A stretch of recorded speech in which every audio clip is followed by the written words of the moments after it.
Olá, boa tarde. Estamos começando a live Ambientes Tóxicos, Burnout e Assédio no Trabalho. Eu sou a Bia Reis, editora de Metrópole no Estadão, e hoje vou conduzir a sexta entrevista ao vivo do projeto Sua Carreira. O Sua Carreira é uma iniciativa do Estadão para ampliar a cobertura em carreiras e mercado de trabalho, da formação dos estudantes ao desenvolvimento profissional, incluindo a fase de transição de carreira. Todas as reportagens, os especiais multimídia, podcasts, vídeos e quiz do projeto Sua Carreira estão no site do Estadão, o estadão.com.br.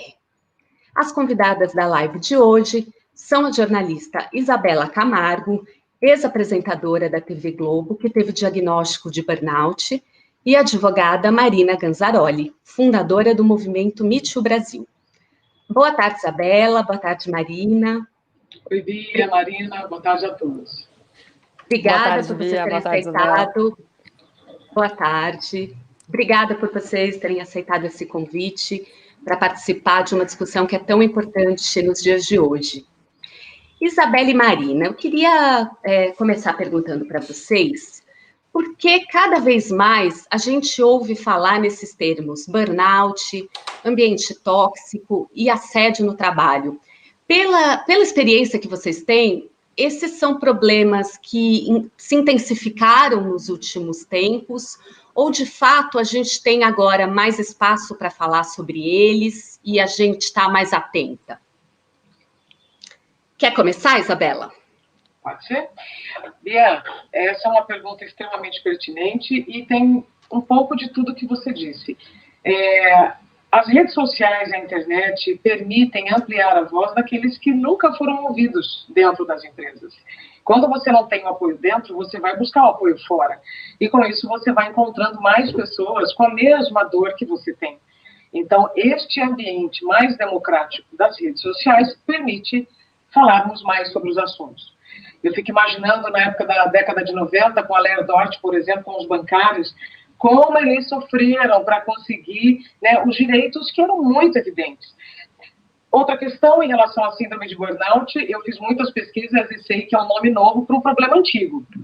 Então, agora você tem sim uma intensificação com os novos tempos que nós temos, limites cada vez mais extrapolados, e essa fragmentação do tempo faz com que você consuma muito mais o seu cérebro. Então, nós substituímos as lesões físicas do passado pelas lesões mentais do presente.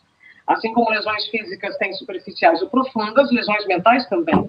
Digo isso porque o burnout, ele pode, na verdade, depois de tudo que eu vivi e aprendi, é um freio, não é o fim. Mas, se você não respeitar esse freio, pode acontecer algo pior ainda que o burnout. Concordo plenamente com a Isabela. Acho que são novos nomes para problemas antigos. E também a ideia de que a gente tem maior acesso à informação. A informação ela é mais democratizada, então a gente consegue buscar, não necessariamente, eu tenho um super plano de saúde, eu tenho possibilidades de ir para os últimos especialistas aqui no centro urbano, nas capitais do país. Não, talvez não tenha essa possibilidade. E hoje a gente consegue obter informações, trocar informações rapidamente e acessar um conhecimento de uma área específica que não é a sua. Então, acredito que sejam, sim, novos nomes, novas abordagens para problemas antigos, mas também problemas que se somam, né, com novas roupagens, porque da mesma forma que existia, obviamente, burnout, um estresse, um desgaste, assédio moral no ambiente de trabalho há muito tempo, não existia também o imediatismo das respostas via mensagens instantâneas, a cobrança que acompanha com você, né, o seu dia, porque o celular anda conosco e a cobrança hoje ela é via celular, então você anda com o seu, né, vamos dizer assim, com o seu superior, a sua superiora constantemente ali com a sensação de que ela está literalmente, né, te cobrando ali ao lado. Então, acho que a dinâmica do trabalho, obviamente, mudou, mas os problemas continuam sendo os mesmos, né? Essencialmente os mesmos. É uma desigualdade de poder, uma continuidade de privilégios que existe fora do ambiente de trabalho e que se reflete dentro dele, né? Então, obviamente, que o discurso do politicamente correto, né, e dos quais os limites naquela piadinha, naquele comentário, naquela cobrança, são hoje muito mais discutidos e mais claros, mas isso não significa que, diante de uma cobrança assediadora, ou de um prazo impossível, ou mesmo de um comentário, uma piadinha discriminatória, as pessoas antigamente não se sentiam mal, não ficavam traumatizadas, não chegavam, se trancavam no banheiro e choravam, não chegavam em casa querendo não voltar para o trabalho nunca mais, né? Talvez a gente não soubesse nomear o que tinha de errado naquele contexto. Agora a gente consegue nomear melhor, mas os problemas também ficaram mais complexos. Isabela, a tua história, ela se tornou bastante comum, bastante conhecida, né, do grande público. Você fala dela, passou a trabalhar para ajudar pessoas que estão em situações que podem vir a enfrentar uma situação semelhante ou que estão enfrentando, né? Mas eu queria que você contasse um pouquinho para a gente, em que momento que você percebeu que o que você tinha não era só um cansaço, era um profundo esgotamento mental causado ou influenciado em grande parte pelo trabalho? Tá. Bia, é importante a gente entender que síndrome de burnout é um problema ocupacional como qualquer outro. Como qualquer outro. Né? Síndrome de burnout é um conjunto de sinais e sintomas, por isso que não é uma doença, conjunto de doenças. Tá? Não é de um dia para o outro. Não é um dia que você acordou e falou, nossa, eu estou com burnout. Não. No meu caso, foram 2 anos acumulando 28 problemas de saúde. 6 especialistas. Eu fazia tudo para voltar a trabalhar. Então, a síndrome de burnout é um fenômeno ocupacional por excesso de estresse, cobranças, prazos impossíveis de serem cumpridos, falta de condições no ambiente de trabalho para que você realize aquilo que você foi colocado para fazer. Então, assim, você tem milhares de caminhos para o burnout, Bia. E quanto mais conversarmos, quanto mais espaços como esse que você está nos dando aqui no Estadão, melhor para toda a sociedade. O último número que eu tenho é da USP, de 20 milhões de brasileiros com a síndrome de burnout. Então, a gente não pode... Diagnosticados? Sim, diagnosticados. Ainda eu acho que esse número é muito subnotificado. É igual a violência contra a mulher, né? Sim. Então, sim. Assim, é um número que a gente precisa respeitar. E aí, Bia, eu ficaria aqui horas dizendo, mas no meu caso... o meu burnout foi pelo horário de trabalho e o que eu fazia nas horas de trabalho. Então, muitas pessoas me perguntam, mas se eu trabalhar 15 horas eu tenho burnout? Depende. Se você trabalhar 6 horas sem tempo de ir ao banheiro por longos anos, você também pode ter. No meu caso, eu acordava meia-noite, 1 ou 2 da manhã. Então, é você colocar o seu corpo sob um estresse profundo por muito tempo. E o que é importante também a gente dizer é o seguinte, um profissional que desenvolve a síndrome de burnout, preste bem atenção. Você não é ruim, você está vivendo um momento ruim. Porque quando você tem o diagnóstico da síndrome de burnout, o mundo cai na sua cabeça e você fala, mas como que eu amo tanto isso e eu adoeci por isso?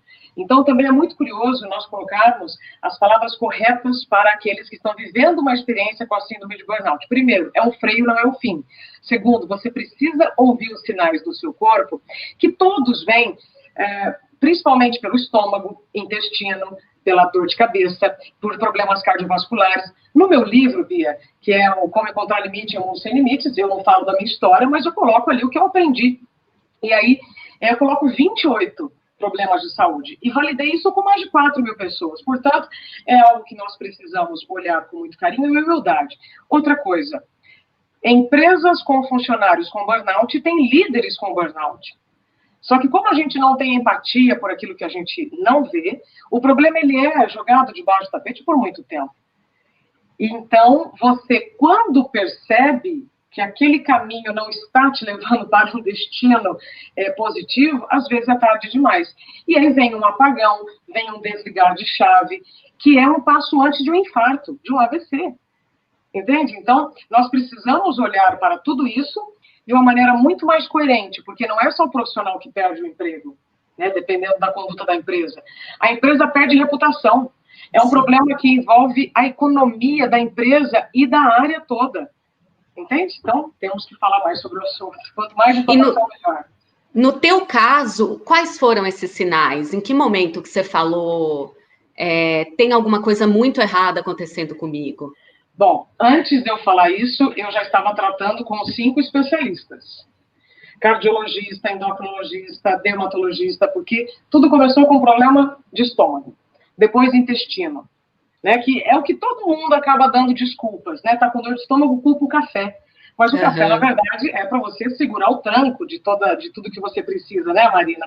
Aí você tem problema no intestino, a síndrome do intestino irritado, aí você vai culpar a lactose, o glúten, né, e, ou seja, a sua vida tá tão impossível que até seu intestino tá irritado.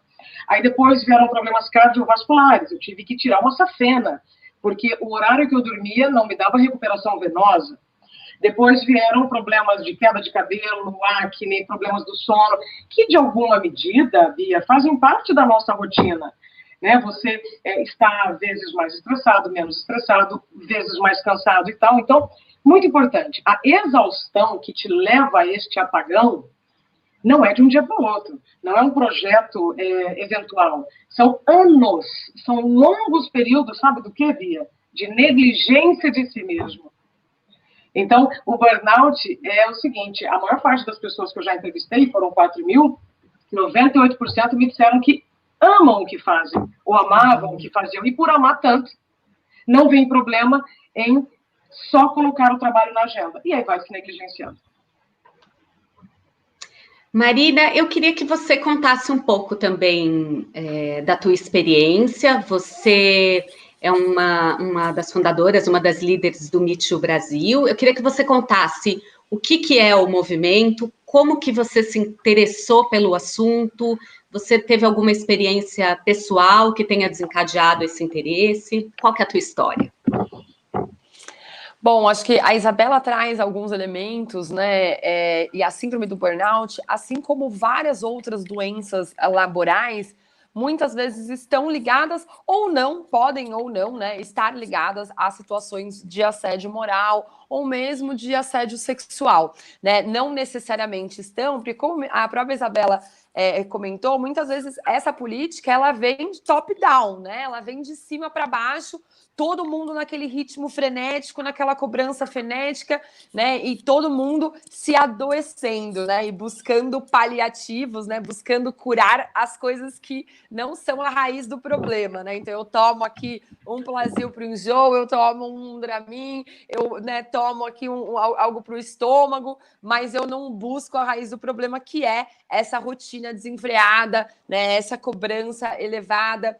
Mas existem situações ainda mais graves em que esse adoentamento, seja ele mental ou físico, né? Lembrando que o adoentamento mental, ele também é físico, né? A gente diferencia, obviamente, mas os reflexos, né, do adoentamento mental são absolutamente físicos, né? Inclusive, quando a gente fala de violência psicológica no âmbito da violência doméstica da Maria da Penha, muitas vezes a gente fala em lesão corporal à integridade psíquica da vítima, né? Para deixar muito claro que anos a fio de uma violência psicológica, ela tem de fato muitas vezes, né, um peso, um trauma maior do que aquela física que a gente imagina enquanto violência, um olho roxo, uma agressão, um empurrão, né? Então, no ambiente de trabalho, o assédio moral ele pode se caracterizar por vários aspectos. Então, por exemplo, eu passo instruções confusas para essa funcionária, para esse funcionário, imprecisas, eu dificulto o trabalho dele, eu atribuo erros que não são relevantes, erros imaginários à execução daquela tarefa, eu exijo sem necessidade trabalhos urgentes, né? Eu sobrecarrego essa pessoa, eu ignoro a presença dela, não a cumprimento, ou ainda não lhe dirijo a palavra diretamente deliberadamente durante uma reunião ou quando estou falando com a coletividade, deliberadamente, né? Eu faço críticas ou brincadeiras de mau gosto a essa trabalhadora, a esse trabalhador em público, na presença de outros colegas, de outras colegas. Eu imponho horários injustificados, eu retiro os instrumentos de trabalho que a pessoa precisa para realizar aquela tarefa, sejam instrumentos físicos ou informações que ela precisa, né, para concluir aquela tarefa. Eu a agrido verbalmente ou mesmo fisicamente quando você está sozinho com a vítima, né? Eu faço uma revista vexatória, eu restringo a utilização do sanitário ou o tempo de utilização do sanitário, eu insulto, eu faço ameaças, eu grito na frente dos outros, eu designo projetos impossíveis de ser cumpridos, eu sobrecarrego só essa pessoa, atribuindo muito trabalho a ela e não às outras, né? Eu fico ameaçando ela de demissão constantemente, ou fico ameaçando de forma generalizada. Nossa, o mercado está difícil, a gente está recebendo muita proposta, nossa, o desemprego está alto, hein? Cuidado aí, né? Olha, nossa, tem muita gente pedindo, abrimos uma vaga aqui, chegaram 20 mil currículos, acho que eu vou renovar a equipe inteira, hein? Então, fazer ameaças reiteradas de demissão, tratar a pessoa de forma diferente, desrespeitá-la, né? Modificar várias vezes a tarefa dela, a atribuição dela, as responsabilidades dela, sem o conhecimento prévio dela ou sem consultá-la previamente, ridicularizá-la, né? Estigmatizá-la na frente dos outros. Então, assim, são muitos os exemplos. Isso só para dar alguns exemplos de assédio moral, né? Difamar, etc. Agora, quando a gente fala de assédio sexual, inclusive, interessante observar que muitas vezes o assédio moral tem início porque houve um assédio sexual, houve uma negativa dessa vítima, né, a investida sexual do agressor, e aí ela passa a ser perseguida moralmente. Então, Marina, é uma coisa... Desculpa te interromper. É uma coisa intencional, então. Não é, por exemplo, um chefe pouco hábil no trato. É uma coisa intencional de você querer humilhar, querer escantear. Ou há situações em que é uma inabilidade mesmo da chefia? Quando a gente pensa no assédio moral, né? No assédio, eu entendo que é uma conduta deliberada. Se a pessoa não teve nenhum treinamento, nenhuma sensibilização para fazer uma gestão de pessoas que seja humana e respeitosa, que seja produtiva, que incentive os seus trabalhadores a crescer e não os diminua, então a pessoa realmente ela não tem vocação para fazer aquilo. Mas não posso dizer que aquilo é uma inabilidade, né? Porque você não machuca a outra pessoa de forma não deliberada. Você não isola um trabalhador. Então, assim, se a pessoa assedia, mas ele é assim com todo mundo. Bom, então ele assedia moralmente toda a equipe, né? Não é uma questão de inabilidade dele, é uma questão de que a conduta se reproduz com todos, é pior ainda, né? Às vezes você tem uma pessoa que é perseguida, agora se todos são perseguidos, é ainda pior. Acho que não dá pra gente jogar na inabilidade, no jeito, né? Até porque a gente sabe que tem características de leitura, né, de gestão, que estão intrinsecamente ligadas ao gênero, né, à idade, à raça, né? Então, o cara que fala de uma forma mais grossa, ele é assertivo. A mulher é louca, destemperada, histérica, né? Então, a gente tem que tomar muito cuidado com essas naturalizações do comportamento, porque normalmente elas vêm carregadas de vieses, né? De preconceitos que todos nós temos, né? Então, assim, tem que colocar bem os fatos na mesa. Essa pessoa, ela é destratada, ela é humilhada, ela é difamada, ela é tratada de forma diferente, ela tem dificuldade para cumprir as tarefas, né? Assim, são perguntas que quando você pergunta para a equipe, todo mundo sabe, né? Nossa, aquela pessoa realmente ela é a que mais sofre ali. No fim, todo mundo sabe quem é o alvo do assédio moral desse assediador, né? Mas, obviamente, você está num contexto de trabalho, as pessoas, né, passam, não, é o jeito dele, mas essas condutas, né, com o tempo, elas levam a situações gravíssimas, né? O assédio sexual mesmo, a gente vê, além dos sintomas que a Isabela comentou, a gente vê situações como ideação suicida, síndrome de pânico, depressão, abuso de drogas e álcool, alterações, distúrbios alimentares, né, excesso de sono ou insônia, queda da produtividade, isolamento social, né? Então, e mesmo não só ideações suicidas, mesmo casos de fato suicídios consumados. A gente costuma dizer, inclusive, que são pessoas que não se suicidaram, né? Elas foram suicidadas. Elas foram tão violentadas por tanto tempo, né, e foram se adoentando, né, e não conseguiram se curar ou se tratar e acabaram, né, chegando a esse suicídio. Né? Bia, diga. Ô, Marina, onde eu assino tudo isso que você falou? Esses últimos sintomas que você comentou também são do burnout, tá? Os pensamentos suicidas são frequentes porque você já tentou fazer de tudo. Você já buscou ajuda em todos os médicos, você já conversou com a RH, você já conversou com a chefia, né? E você está no momento em que você fala assim, bom, então sou eu que que não estou tendo habilidade para retomar a minha saúde. Então, realmente, isso é super, super importante. Os contextos sociais contribuem para o burnout também, porque nós vivemos com muito mais desempregados, né? Nós temos 13 milhões de desempregados. Então, se você não fizer, tem uma fila querendo fazer. Então, muitas pessoas perguntam, sabe, Bia, mas por que você, então, não pediu demissão ao ver que estava tão doente? Aí entram as questões das responsabilidades financeiras, o medo do desemprego. Então, você tem que fazer um planejamento para tomar uma decisão drástica como essa, de você sair de um lugar que você ama, parar de fazer o que você ama, porque você não está sendo, eu não vou nem dizer bem tratado, é tratado com respeito. Não é? E o pior é que, realmente, todo o entorno sabe o que está acontecendo. Eu acho muito curioso quando as empresas investem em campanhas de bem-estar e fazem exames periódicos, mas não usam esses dados, sabe, Bia? E são dados valiosos que, de novo, podem evitar muitos problemas. A síndrome de burnout, como eu disse, ela não afeta só o profissional. O profissional é o mais afetado, né? A corda sempre vai arrebentar para o lado mais fraco. Mas é um problema que afeta todo mundo. E é por isso, Bia, que eu nem falo mais da minha história. Ela, infelizmente ou felizmente, serviu para trazer o assunto à baila.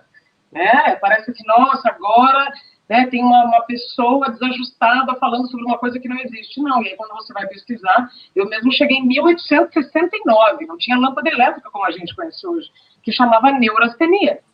Entende? Então, nós olhamos para o burnout só como um prejuízo individual, mas não, ele é social também. Eu recebi uma pergunta... Prejuízo estrutural, né, Isa? Um prejuízo estrutural e sistêmico para a própria empresa, né? Porque quando você tem um ambiente acolhedor, um ambiente inclusivo, um ambiente diverso, essencial para que ele seja inclusivo e acolhedor, que ele seja diverso, você tem uma empresa mais produtiva. Isso não sou eu quem digo, é a McKinsey, são todas as consultorias que mostram que quando você tem um ambiente, né, mais humano, mais acolhedor, você tem uma equipe mais produtiva e mais feliz. Quando o seu funcionário está mais feliz, a sua empresa ganha mais. Então, é melhor para você e para a empresa. Né? Não é um problema individual, tem que ser um problema de gestão. Eu recebi uma pergunta que acho que conecta vocês duas. É a seguinte, como que o assédio moral e sexual, eles podem ajudar a piorar uma situação de burnout? Sim. Toda pessoa que que vive uma experiência com a síndrome de burnout viveu algum tipo de assédio moral. Toda. Isso, e o inverso também é possível, viu, Isa? Muitas pessoas que sofrem assédio moral têm uma síndrome de burnout, desenvolvem uma síndrome de burnout, ou então desenvolvem outras síndromes laborais. Né? O assédio moral, esse ambiente constrangedor, esse ambiente opressor, ele causa uma série de síndromes laborais, né? Então, quando você trabalha um ambiente, você não tem as diversas síndromes, não só o burnout, todas elas. A gente saber o que é o burnout e a gente saber como que se dá, como que se dá o assédio mesmo, é importante, mas eles não são suficientes para nos proteger, né? O que nos protege do burnout, de uma situação de assédio? O que é a proteção a isso tudo? Marina quer começar, depois eu falo do burnout. Não, na verdade, eu fiquei meio assim que eu te cortei, Isa. E se você quiser começar essa, perdão. Não, eu estou de olho no tempo, eu prometi que eu serei bem sintética nas respostas, né, Bia? Não, mas então eu acho o seguinte, Bia. Primeiro que a proteção começa dentro e não fora. Se você está trabalhando num ambiente hostil em que você já está percebendo que faz parte da cultura da empresa, então você tem que se cuidar muito mais. Eu falo em todas as palestras, porque hoje eu procuro prevenir o burnout, Bia, não só com pessoas físicas, mas as empresas me contratam porque já sabem, tipo, são pequenos ajustes que vocês vão manter os funcionários com saúde, e aí produtividade, e aí lucro, percebe? Então, são pequenos ajustes, e eu sou chamada justamente para isso, que me deixa muito feliz. Mas vamos lá, a sua proteção, já que você ainda não está numa empresa como essa, é primeiro se colocar na agenda.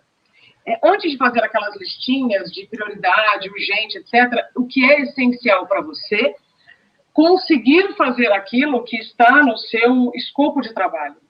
Então, se você não se cuidar, Bia, você não se protege.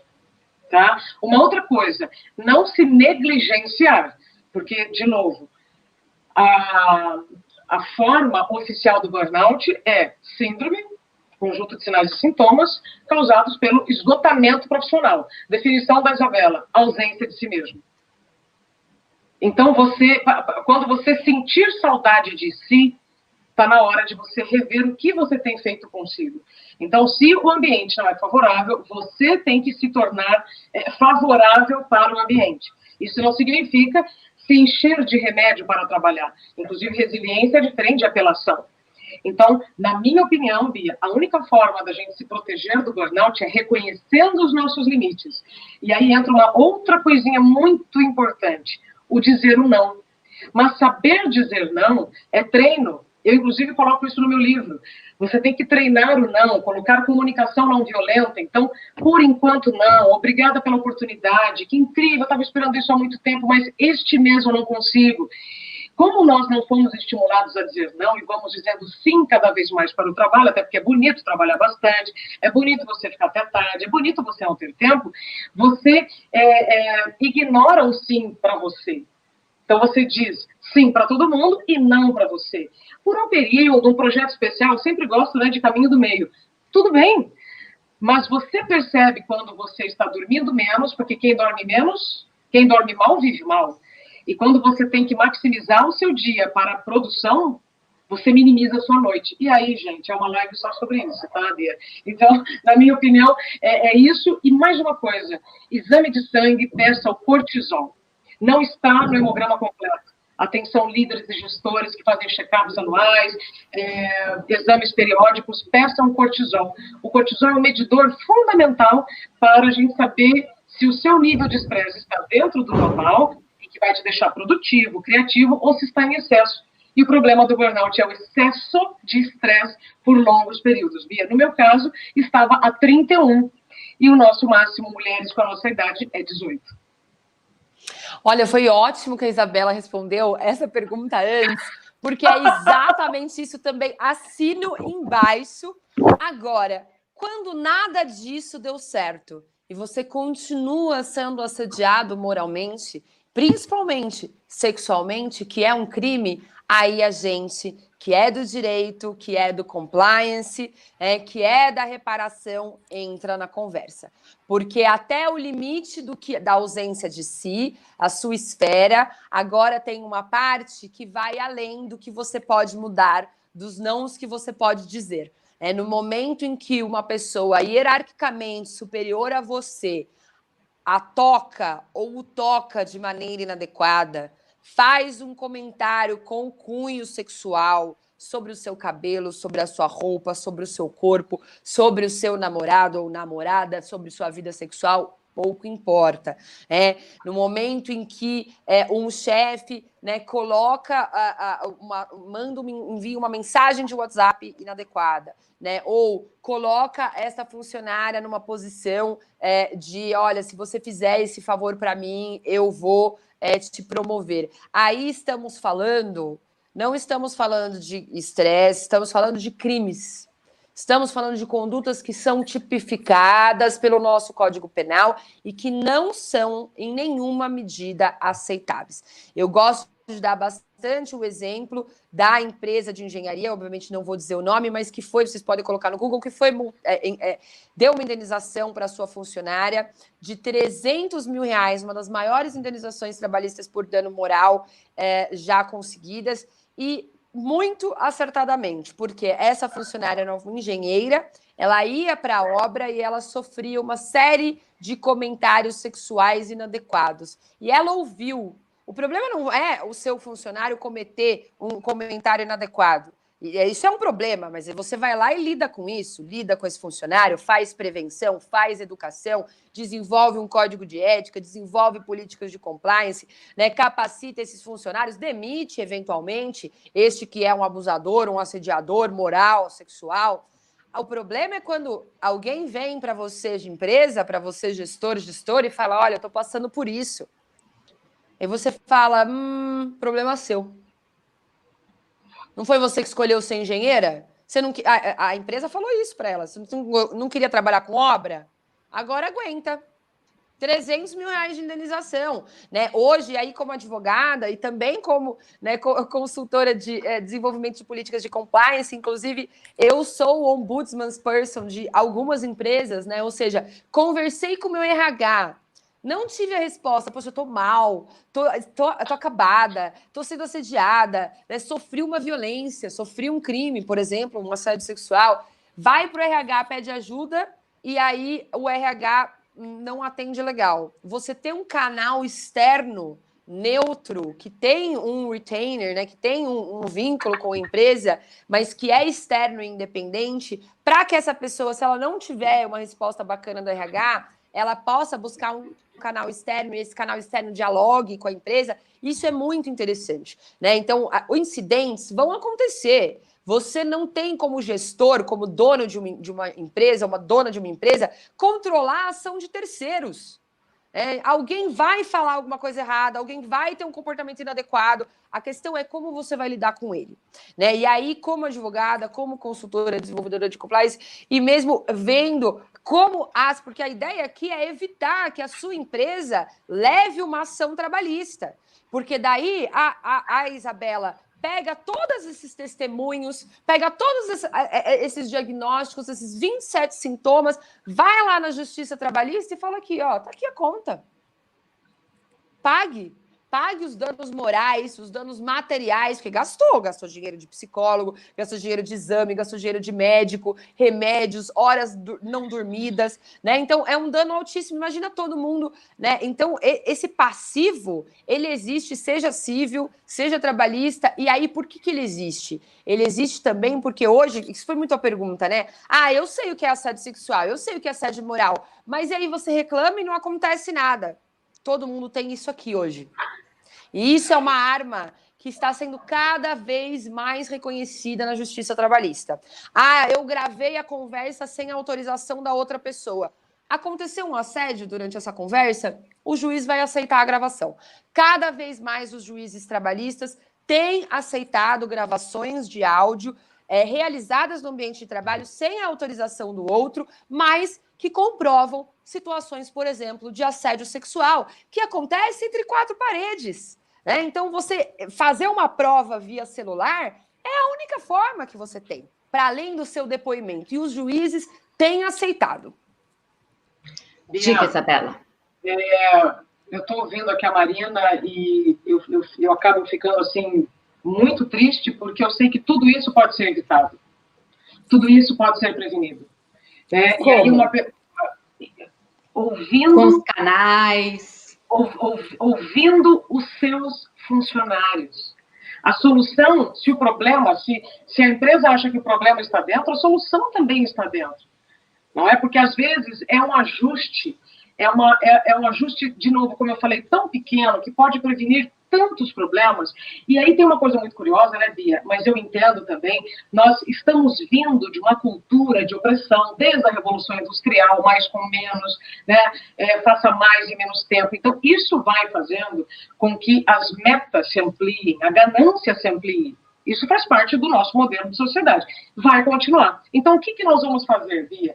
Primeiro, como eu falei, eu tenho que fazer a minha parte. Eu preciso me cuidar, fazer uma agenda decente para me colocar nela. Segundo, nesse ambiente profissional, como eu falei, não tem exame periódico? Gente, não ignora os exames periódicos, senão vocês estão jogando dinheiro fora.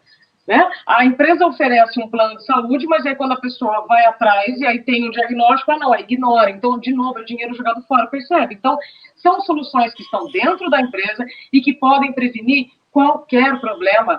Empresários, os funcionários não são inimigos. Quando você chega à justiça para pedir um retorno ao trabalho, né, que foi o meu caso, quando você tem que ir para a justiça para pedir uma reparação de danos, não são seus inimigos. E nós, Bia, infelizmente, tratamos quem vai procurar seus direitos na justiça como um inimigo. E não é. Entende? Então, nós estamos, sim, ainda é muito difícil tudo isso que nós estamos falando, mas já estamos num caminho de mais diálogo. Como eu disse, quando as pessoas se reúnem fora do problema, a voz fica maior, e aí o problema começa a ser respeitado. E aí, só para finalizar, passo a palavra para você, Bia, viver uma experiência com a síndrome de burnout é tão digno quanto outro problema. Onde eu estou querendo chegar? Você tratar de um problema no joelho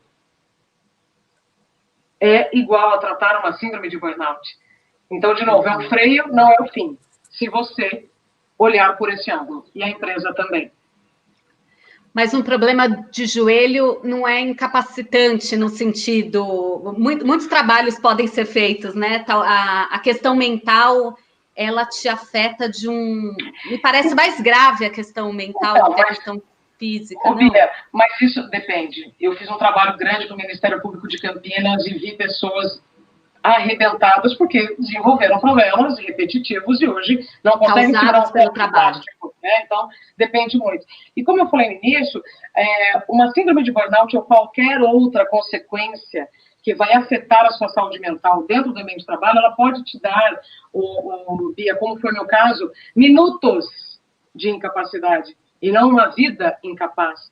É por isso que a gente precisa se interessar pelas informações para a gente eliminar a nossa ignorância de uma coisa que está do nosso lado ou está bem no seu espelho, na sua frente, quando você se olha no espelho.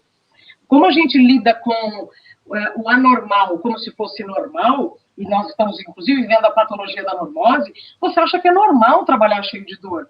Você acha que é normal trabalhar sendo assediado. E isso não é normal. De novo, a médio e longo prazo é que está o perigo, viu, Bia? Então, uma patologia relacionada à saúde mental, outra coisa, isso não significa que você não é saudável. Eu sou uma pessoa saudável e hoje já sei os gatilhos que podem trazer o burnout de novo, como um diabético. Entende? Então, teremos mais lives para fazer, tá, Bia? A gente está quase chegando ao fim, mas eu queria perguntar para vocês, me parece que as mulheres são as maiores vítimas em todas essas situações. É isso mesmo?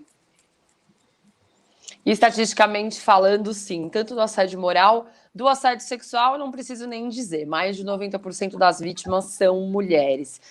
Mas no assédio moral também. Obviamente, um pouco menos, um pouco mais de 50%. Isso varia de país para país, né? Mas, novamente, isso é o que a gente tem de pesquisas acadêmicas, de universos que são universos... A Isa fez uma pesquisa com 4 mil. Ainda assim, a gente sabe que completamente subnotificado, né? Porque quando a gente está falando de situações que são situações que acontecem no foro íntimo, no foro privado de cada pessoa, você não consegue quantificar, né? Então, se você não tem um indicador na empresa, né, como esse exame, que seja capaz de mostrar, né, esse adoentamento, a gente não tem como produzir dados. Mas dos dados que a gente tem, infelizmente, sim, as mulheres são as maiores vítimas. E aí, novamente, né, o ambiente de trabalho, ele não está apartado da sociedade de forma geral. Existe uma desigualdade de poder entre homens e mulheres gigantesca na nossa sociedade. Uma desigualdade de poder que é oferível, a gente consegue quantificá-la, né? E tanto em ocupação de cargos, hierarquia, salário. Hoje as mulheres são mais escolarizadas no Brasil. Elas têm mais ensino superior, mas elas ocupam majoritariamente o mercado informal de trabalho. Então são dados, são estatísticas que mostram que existe uma desigualdade de poder quantificável. E essa desigualdade se reproduz no ambiente de trabalho. A mesma coisa, o assédio moral discriminatório. O assédio moral ele pode ser positivo ou negativo, né? E ele pode ser discriminatório baseado, por exemplo, em gênero, ele pode ser discriminatório baseado em raça, baseado em LGBTfobia. Você me perguntou no começo da live se foi alguma a situação pessoal que me motivou a trabalhar com isso. Não foi nenhuma situação pessoal, porque, infelizmente, já na faculdade eu comecei a ser buscada por outras colegas que estavam sofrendo assédio na própria Universidade de São Paulo, porque eu estudava gênero, era uma das poucas que estudava gênero na época, então elas já iam me buscando, mas nem todo o conhecimento que já se iniciou na graduação e continuou até o doutorado nessa área me impediu de ser vítima diversas vezes de assédio, inclusive assédio sexual enquanto mulher lésbica no ambiente de trabalho, né? E muitas vezes eu vi colegas de trabalho questionarem questões privadas, íntimas, sexuais da minha vida simplesmente porque eu sou lésbica, né? Então, assim, o homem gay a gente coloca no lugar da aversão, a mulher lésbica a gente coloca no lugar do fetiche. Ai, não, mas, por exemplo, uma vez as pessoas listaram os solteiros e os casados do escritório. Eu estava entre os solteiros. Eu sou casada com a minha esposa. Mas eu sou lésbica, né? Então não é casamento. Então, assim, são situações que mesmo eu sendo especialista, mesmo estudando isso, mesmo eu trabalhando com isso, eu também vivi, né? E todos podem viver. Então, o Me Too Brasil está à disposição, metoobrasil.org.br. Se você conhece ou viveu qualquer situação de abuso, violência ou assédio sexual, você pode, juntamente com os Justiceiras, Projeto Justiceiras da promotora Gabriela Mansur, nós damos apoio gratuito, né, orientação psicológica, jurídica e socioassistencial para vítimas de assédio sexual. Só acessar a nossa plataforma e também convidamos todas a serem voluntárias do projeto e auxiliarem outras mulheres a enfrentar situações de violência, seja dentro de casa, seja no ambiente de trabalho. Mais uma vez, muito obrigada pelo convite, Bia e Isa. Foi um prazer estar com você aqui hoje. Obrigada, Marina. Obrigada, Isabela. Nosso tempo passou rapidinho. Queria muito agradecer vocês. É um assunto que a gente realmente precisa voltar a conversar, a debater, precisa estar mais em pauta, né? Bia, antes de me despedir, quero agradecer também mais uma vez esse espaço que você e o Estadão estão nos dando. Eu quero dizer que é possível trabalhar com saúde e com satisfação.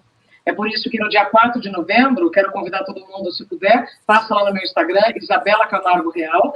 Eu vou dar um aulão, Bia, sobre produtividade sustentável, porque nós podemos, sim, trabalhar com saúde, com satisfação e buscarmos realmente um tempo de qualidade. Afinal, nós trabalhamos para isso, não é, Bia? Faço esse convite, então, para todos que querem fazer uma transição de carreira ou querem se reencontrar na carreira. Muito obrigada, Isabela. Obrigada, Marina. Obrigada a vocês que nos acompanharam até aqui. Até a próxima. Até, Bia. Obrigada, Marina. Tchau, tchau. Tchau, tchau. Obrigada. Uma ótima semana.